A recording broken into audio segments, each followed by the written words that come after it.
ஐந்து கரத்தனை ஆனை முகத்தனை இந்தின் இளம்பிறை போலுமேற்றனை நந்தி மகந்தனை ஞான கொழுந்தனை புந்தியில் வைத்தடி போற்றுகின்றேனே. உலகமெங்கும் வாழ்ந்து கொண்டிருக்கும் ஸ்ரீ குபேரன் டிவி நேயர்களுக்கு சைதை ராஜாவின் அன்பான வணக்கங்கள். நாம் இப்பொழுது வார ராசி பலன்களை வாக்கிய பஞ்சாங்க அடிப்படையில் பார்க்க இருக்கிறோம். மார்ச் 28 முதல் ஏப்ரல் 3 வரைக்கும். இப்பொழுது ராசிக்குள் செல்லலாமா? இப்பொழுது நாம் மிதுன ராசியை பார்க்க போகிறோம். மிதுன ராசி காலபுருஷ தத்துவப்படி 3வது ராசி. மிருகசீரிஷம், திருவாதிரை, புனர்பூச நட்சத்திரம் உள்ளடக்கியது. இந்த ராசிக்கு இந்த வார கிரகங்கள் எப்பேற்பட்ட பலனை வழங்கப் போகிறது என்பதை பார்ப்போம். உங்கள் ராசிநாதன் எங்கே இருக்கிறார்னா 10ஆம் இடத்துல இருக்கிறார். 10ஆம் இடத்துல இருந்து சனி பார்வையில் இருக்கிறார். அப்போது ஒரு சில தர்ம சங்கடங்கள் வரும். 10ஆம் இடத்துல இருந்தால் வேலையை பற்றி தொழிலை பற்றி தான் நினைப்பீங்க. ஆனால் ரொம்ப ஹார்ட் ஒர்க் பண்ண வேண்டிய சூழல் இருக்கும். வேலையில் இருக்கிறவங்களும் சரி, சொந்த தொழில் பண்ணுறவங்களும் சரி. ஏன்னா சனி பார்வையில் இருக்கிறார். இருந்த போதிலும் ராசியை குரு பகவான் பார்ப்பது என்பது கௌரவம், புகழ், அந்தஸ்து, செல்வம், செல்வாக்கு, தன்னம்பிக்கை அதிகரிக்கும். 2ஆம் இடம் என்று சொல்லக்கூடிய 2ஆம் இடத்தை உங்களுக்கு செவ்வாய், சனி, சுக்கிரன் 4 நாள் அங்கேருந்து பார்க்குறார். அதுக்கப்புறம் அவர் கும்பத்துக்கு போய்ட்றார். இருந்தாலும் சனி பார்வை கொடியதாக இருப்பதால் உங்களுக்கு பணம் பல வகையில் வரும். இருந்தாலும் கொடுக்கல் வாங்கல் வச்சுக்காதீங்க. குடும்பத்தில் சண்டை சச்சரவு வர காரணம் இருக்கிறது. கொஞ்சம் எச்சரிக்கையோடு பேசுங்கள், பழகுங்கள் அப்படின்னு சொல்கிறோம். வாக்கு சம்பந்தப்பட்ட தொழில் செய்யக்கூடிய அன்பர்கள் கொஞ்சம் எச்சரிக்கையாக தொழிலை பண்ணணுங்க. 3ஆம் இடம் கம்யூனிகேஷன் பாவம் ரொம்ப சிறப்பாக இருக்கிறது. இளைய சகோதரம் உங்களுக்கு ஆதரவாக இருப்பார்கள். மற்றபடி பார்க்கும் பொழுது நீங்கள் எந்த முயற்சிகள் எடுத்தாலும் அந்த முயற்சி 100% வெற்றி கண்டிப்பாக கிடைக்கும். 4ஆம் இடம் என்று சொல்லக்கூடிய 4ஆம் இடத்தை அதிபதி புதன் 10ல் அமர்ந்து 4ஆம் இடத்தை பார்க்கிறார். கல்வி ஸ்தானம் ரொம்ப சிறப்பாக இருக்குது. கல்வி நிறுவனங்களில் பணிபுரியக்கூடிய அன்பர்கள், கல்வி நிறுவனங்களில் பயிலக்கூடிய பிள்ளைகள் அனைவர்களுக்கும் இந்த வாரம் பொற்காலம் அப்படின்னே சொல்லலாம். புதன் ஆதிக்கம் நிறைந்தவர்கள் ரொம்ப பிரமாதமாக இருப்பாங்க. பத்திரிகை துறை, எழுத்துத்துறை, எழுத்தாளர்கள், கவிஞர்கள், ஆடிட்டர்கள், வங்கி பணியாளர்கள், வழக்கறிஞர்கள், ஆசிரியர்கள், பேராசிரியர்கள், இலக்கியவாதிகள், சொற்பொழிவாளர்கள், இவங்களுக்கெல்லாம் ஒரு அமக்கலமான ஒரு காலகட்டம்.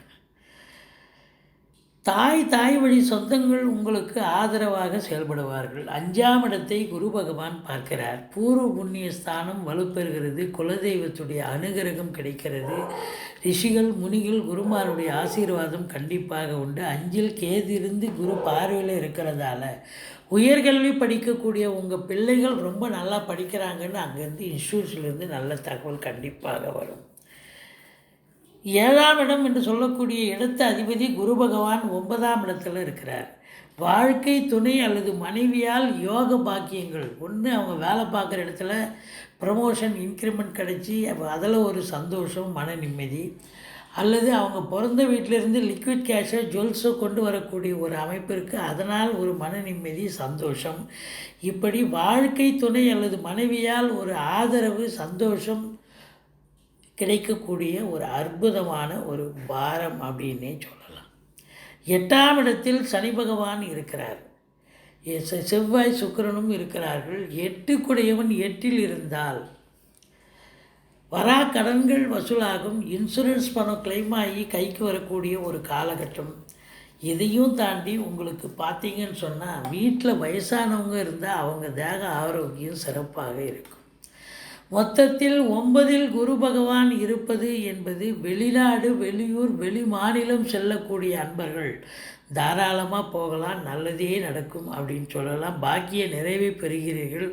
ஒரு சிலர் தான தர்மங்கள், ஆலய வழிபாடு, ஆலயத்துக்கு அதாவது கோயில்களுக்கு நன்கொடைகள் வழங்குதல், தீர்த்த யாத்திரைகள் செல்லுதல், இப்படி ஒரு சிலர் அந்த ஆன்மீக மார்க்கத்தில் செல்லக்கூடிய அமைப்பு ஒரு சிலருக்கு ஏற்படும். அதனால் சந்தோஷமும் கிடைக்கும். 10ஆம் இடத்துல உங்கள் ராசிநாதன் இருக்கிறார். சூரியன் இருந்து சனி பார்வையில் இருக்கிறார். சூரியன் சனிக்கு ஆகாது. அதனால் தந்தைக்கு உடம்பு முடியாமல் போகலாம். தந்தை வழி சொந்தங்கள் ஒரு சிலருக்கு விரோதமாக மாறலாம். மொத்தத்தில் பார்க்கும் பொழுது 10ஆம் இடத்தை சனி பகவான் பார்க்குறதால மேலாண்மைக்கியாக வேலை பார்க்க முடியாது. தனியார் துறையோ அரசு துறையிலையோ வேலை பார்க்குறவங்களும் சொந்த தொழில் பண்ணுறவங்களும் ஹார்ட் ஒர்க் பண்ணணும். இன்புட் இருந்தால் தான் அவுட்புட் கிடைக்கும். அதுலேயும் தனியார் துறை அரசு உத்தியோகம்னா அதிகாரிகள் என்ன, மேலதிகாரி சக ஊழியர்கள் என்ன சொல்கிறாங்களோ அதை கேட்டு வேலை பார்த்திங்கன்னா எந்த ஒரு பின் பாயிண்ட் பிரச்சனையும் இருக்காது. சொந்த தொழிலும் அப்படித்தான். ஓரளவுக்கு நியாயமாக அதிக அதாவது இன்புட் இருக்கணும். நிறைய வேலை பார்க்கணும். வர்ற கஸ்டமர்கிட்ட கொஞ்சம் எச்சரிக்கையாக பேசணும். 11ஆம் இடம் என்று சொல்லக்கூடிய இடத்தில் ராகு பகவான் இருக்கிறார். இந்த மிதுன ராசிக்கு 11இல் இருக்கும் ராகு நல்லதே செய்வார். அசையா சொத்துக்கள் வாங்கி குவிப்பீங்க. அசையா சொத்துக்களால் வருமானம் கிடைக்கும்.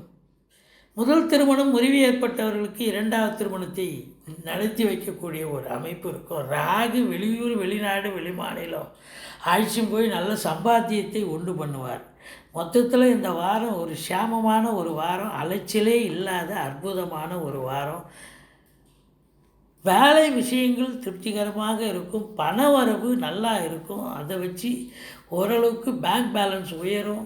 நிலபுலன்கள் வாங்கக்கூடிய ஒரு அமைப்பு இருக்குங்க. நீங்கள் வணங்க வேண்டிய தெய்வம் பெருமாளை சேவியுங்கள். சக்கரத்தாழ்வாரை வழிபாடு செய்யுங்கள். 28, 29 சந்திராஷ்டம தினம் வர இருப்பதால் எச்சரிக்கையோடு இருங்கள். ஸ்ரீ குபேரன் டிவியை பார்த்தமைக்கு நன்றிகள். மேலும் இது போன்ற தகவல்களை தெரிந்து கொள்ள ஸ்ரீ குபேரன் டிவியை சப்ஸ்கிரைப் செய்யுங்கள். மறக்காமல் பெல் ஐக்கானை கிளிக் செய்யுங்கள்.